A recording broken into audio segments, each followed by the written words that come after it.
Comment faire sur OpenShot Video Editor quand on veut lire et enregistrer un clip vidéo en accéléré ou au contraire au ralenti, mais dans une marge qui ne correspond pas à ce que le logiciel a prévu, c'est-à-dire il est prévu par 2, par 4, par 8, etc., ou un demi. Mais si on veut faire un accéléré de 1,2 ou 1,5 ou de 2,3, comment faire?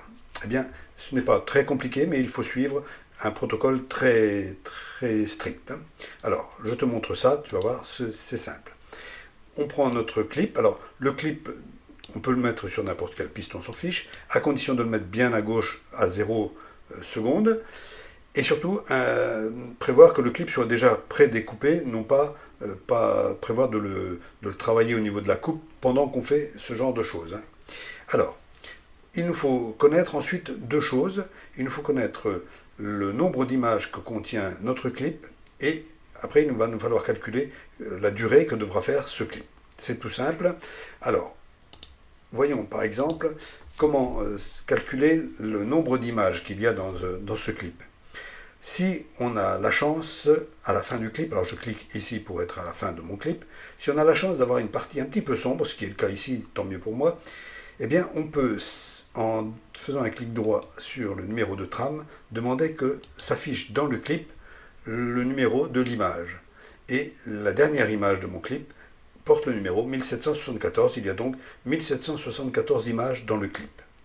Si on ne peut pas l'afficher ou si on ne le voit pas parce qu'on est dans une zone trop claire, alors dans ce cas-là, ce n'est pas grave, on peut le calculer assez facilement. Il suffit de regarder la durée de notre clip en secondes ici. On a 59 secondes et 133 millièmes. Mais on s'occupe que des secondes pleines, 59 secondes, qu'on retrouve ici aussi, 59 secondes. On prend les secondes pleines et selon que notre clip a 30 images, défile à 30 images par seconde ou à 25 images par seconde ou autre, eh bien on va multiplier ces 59 secondes par le nombre d'images. Alors, pour savoir à combien d'images par seconde on travaille, on clique sur le clip et avec les petites flèches de direction, là je vais remonter et je vérifie ici, quand je vais passer à 58,29, ce qui veut dire que j'ai 30 images par seconde, puisqu'à chaque seconde il y a l'image 0.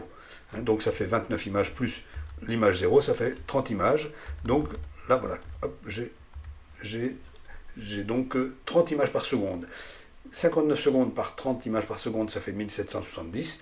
Et j'ai 4 images de plus, puisque ici j'ai 3, mais comme j'ai l'image 0, ça fait 0, 1, 2, 3, ça fait bien 4 images. J'ai 1774 images, ce qui est confirmé. Bien. Si j'avais eu un défilement à 25 images par seconde, eh bien 59 par 25, ça aurait fait 1475. Là, par contre, je n'aurais eu que 3 images, parce que chaque image, en 25 images, chaque image dure un tout petit peu plus longtemps. Il m'en aurait affiché que 3 au lieu de 4. Mais ça m'aurait fait donc 1478 images. Bien. Alors, si on veut, ça c'est le nombre d'images dont on va avoir besoin. Et la deuxième chose maintenant qu'il nous faut calculer, c'est combien va durer le clip. Alors, moi je sais que je veux que mon clip soit plus rapide en multipliant par 1,4. Alors, je vais, pour que le clip aille en accéléré, il faut que ça diminue sa durée.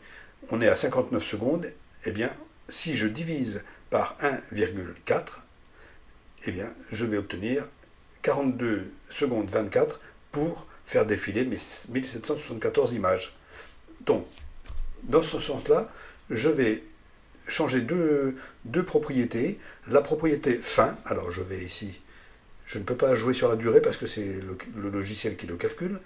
La durée, la propriété fin. Là, la fin est à 59 133 millièmes. Moi, je vais mettre 42,24. Alors, je tape 42,24, pas de point, c'est virgule. Voilà. Mon clip a été raccourci, effectivement. Je vais donc maintenant revenir, alors ça, là je suis au début, il me faut me placer avec cette commande à la fin, et à la fin, c'est-à-dire à la dernière image, alors maintenant le nombre a changé mais on ne s'en occupe pas, ici dans la rubrique temps, que je retrouve ici, qui est plutôt le nombre d'images que contient le clip. Le 1, c'est la première image en fait. Je vais lui indiquer combien il y a d'images, combien d'images doivent défiler dans le clip. Il faut qu'il y en ait 1774. Je valide. Et alors là, je vais agrandir un petit peu. Voilà. J'ai donc maintenant une image clé qui s'est placée au début et à la fin, indiquant qu'il a pris en compte les renseignements que je lui ai donnés. Je revérifie donc 1774 images et en 42, voilà, en 42 secondes. Alors là, il a choisi 233, moi c'était 240, hein, c'est lui qui gère, pas de souci. Et si je lance la vidéo, hein, eh bien, je sais que voilà, les personnages, je vais pas aller plus loin, mais les personnages marchent plus vite que tout à l'heure. Ça, c'est dans le cas où on veut raccourcir la vidéo, c'est en fait la accélérer. Donc je supprime la séquence maintenant. Je vais refaire la même chose, mais maintenant, si je veux, alors je vais me placer ici complètement à 0. Là, je ne suis pas bien placé. Voilà, je me replace complètement à 0. Là, maintenant, je voudrais que mon clip aille plus au ralenti que la normale. Alors, si je veux aller avec le même ratio, 1,4, il me faut calculer combien de temps doit durer la vidéo. Elle faisait 59 secondes. Si je multiplie par 1,4, elle finira par durer 82 secondes, donc ce sera plus lent. Chaque mouvement sera plus lent. C'est ce que je veux. Par contre, pour le faire, là, il faut faire la manipulation à l'envers. On va commencer par modifier la propriété temps en se plaçant à la fin, ici. On se place sur la dernière image et on va dans la rubrique temps ici, on va placer le nombre d'images que doit contenir la vidéo. 1774 pour moi. Ça marche. Ma durée n'a pas changé pour l'instant, mais le nombre d'images a été pris en compte puisqu'il y a le petit repère de l'image clé. Très bien. Et maintenant, après la propriété temps, il me faut aller sur la propriété fin pour indiquer la durée, à quel moment doit se terminer cette vidéo. Hein, donc toujours on ne peut pas jouer sur durée parce que c'est calculé par l'ordinateur, par le logiciel. Donc sur le mot fin, je vais lui indiquer 82,78. Je tape 82,78, je valide. Mon clip s'est rallongé d'autant. Effectivement, il va durer maintenant, bien oui, 60 secondes, une 20, hein, une 22, une minute 22. Il me faut simplement placer ce repère d'image clé sur la dernière image. Voilà.